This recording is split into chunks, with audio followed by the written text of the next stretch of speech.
am I to allow the flaws of society or those that have come before affect who I am or aspire to be? Why should I sell myself short because of disappointments in my past? Why let the mistakes of my mother determine my future? I am a child of the Most High God. I can do all things through Christ who strengthens me. I am the head and not the tail. I am above and not beneath. And I plan to allow God's plan to determine my destiny.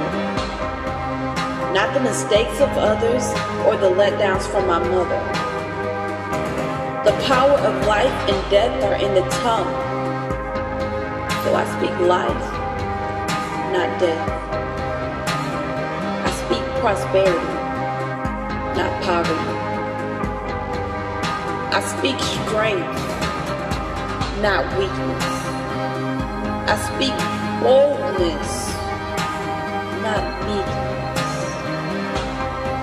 I speak light into the crevices filled with darkness. I speak great joy, not grief. I speak healing, not hurting. I speak an open heart and mind. I speak blessings, not mistakes. I speak perseverance against all odds. I speak the word of God because I am a child of the Most High God. When I first started my senior project, and if you're wondering, at Chinquapin we have senior projects, and we can choose whatever we want to choose to work on. We have all year to work on it, and the only requirement is that it affects the school in some way, shape, or form. So when I first started, I wanted to dance, but there was a problem. How would that benefit the school? Who wants to sit and watch me dance? So then I was like, well, I write pretty good poems. I could just recite my poems. But that was kind of boring. Who wants to sit and listen to me recite a poem? No one. So I thought about this for weeks. I mean, I was really torn up. And so I started going to my peers. I would ask them, what should I do? And most of them said, Chassidy, I don't know. And others, my favorite, Chassidy, this is your project and your choice. Do what you love. But what they fail to understand is that I love both dance and poetry equally. There was no choice. So, all frustrated and with them, I go to Susan. Susan's my teacher, my homie. I go to her and I say, Susan, what should I do? And she sits at her computer, looks at me, turns around, and her chair sits back, looks up at the picture that sits in front of her desk, and then thoughtfully to the door frame, and back to me, and takes a deep breath, and says, Chassidy, you can do both. Now me, I'm ready to get her. I'm attacking. I can't do that. But there's no argument. Susan is right. I can do both dance and poetry. I was limiting myself. Who says I can't do both? Me, no one else. I have been dancing all of my life. I would dance at parties, see people dancing at funerals, at school, at reunions, everything. So it should come as no surprise that, I'm dancing. But I didn't always dance in front of people. It was in my room that I danced in my mirror. I would watch MTV and watch everybody do the cool moves, and I thought I was just, But the only person who ever saw me do that was my little sister, and she wasn't very supportive. She didn't want to do it. I forced her. It was fun. And people would always tell me, Chassidy, you're dancing because it's a creative outlet. You're expressing yourself. No, I wasn't. I was just dancing because it was fun. And my mother has always, always, always never been a part of my life. In and out, she's a drug addict, so she was never constant. And it was always my job to take care of my mother. She would leave us at home for days at a time, and I made sure my sister got to school, got her hair combed, had something to eat.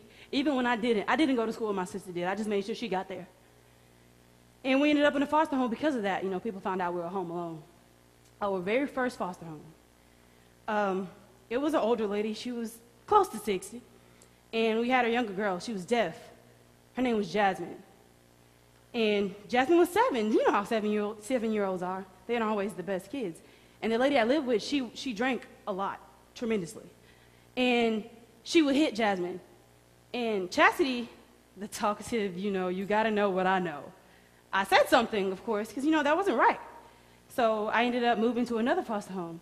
The second foster home wasn't that much better, Miss Dorothy. She was different. She cooked meals, extravagant meals, chicken, potatoes, greens, and cornbread for her family. But when her family left, we got sausage and pickles. So she was mean to my sister, and we had an argument, so I got kicked out of that foster home.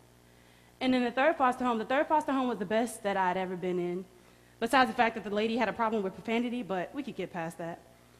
And then after the third foster home, my grandmother adopted us officially. I had never spent time with my grandmother, so I had no idea that my grandmother was the person that she is. And seeing that, I had nowhere else to go, there was nothing else I could do. It was just me struggling with this. And I would have nights where I couldn't sleep. I'd just sit up and cry and wonder, where's my mom? Why can't I help her? I want to help my mother. I want to be with my mom. I don't want them to take me away from her. I wish I was with her. If they just let me help her, she'd be better. But I couldn't. And I couldn't say anything to my grandmother because she wanted me to hate my mother. She didn't want me to love my mother. Every time I talked to her about my mom, she hated it. She wanted me to call her mom. And I couldn't do that. So one night, I was in my room. I stayed up. I couldn't sleep. I got a notepad, and I started to doodle. This started, I was just doodling. I'm bored. I can't go to sleep. I'm doodling. And those doodles turned into words. Those words were my very first poem. It read, "The difficult things always come first. In order to appreciate the good, you have to experience the worst. In a journey for love, you're destined to get hurt. But no matter how hard it gets, you have to make it work. The sun shines brightest only after rain. You can't expect joy without a little pain. Before you get props, you're going to have a few haters. They don't appreciate it now, but they'll love you for it later. In order to overcome and happily prosper, you must withstand the hard times in life. You can't go on not expecting any strife. But no matter what happens in life, you must persevere and remember that good times are always near." And I wanted to believe that, but I couldn't.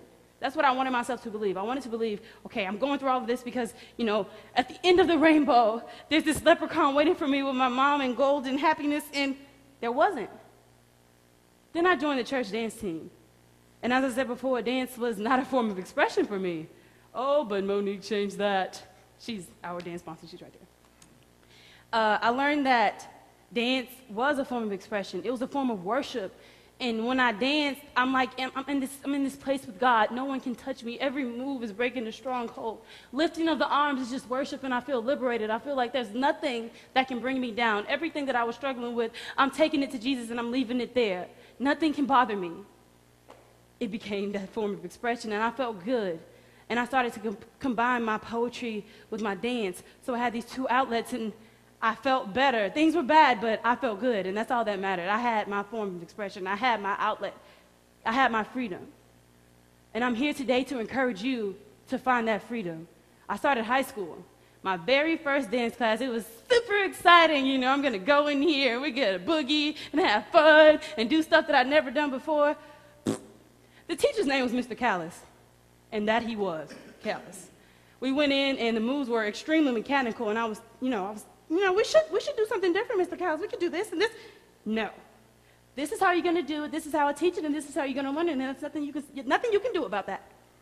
And I feel like that's what's happening today a lot in schools, in programs, all kinds, drama, dance, art, everything. You're being limited. There's a certain way that the adults want us to do it, but they don't realize that we are the adults of tomorrow. And if they don't let us take the reins of these activities, what are they going to be in the future? They're not going to be here to mold it the way they wanted to. We should take a stand. So I'm encouraging my peers to take a stand. Go out and try something new. Even if you don't like it, try it. You may love it. You may be a millionaire because you tried it. You may be like Beyonce, but you don't have to do that.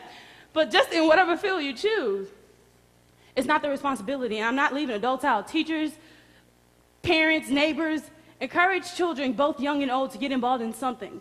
Yeah, I know there are going to be things that they try and don't like, but you can't knock it until you try it. So don't limit them. Allow them to get involved. It doesn't have to be in a creative outlet. Just let it be something creative. Because I tried it and I loved it. And I just want you to know that There's nothing that we can't do. We are the people with the ideas. We are the people that are going to mold this world. So we need to start. So make the world how you want it, people. Bye.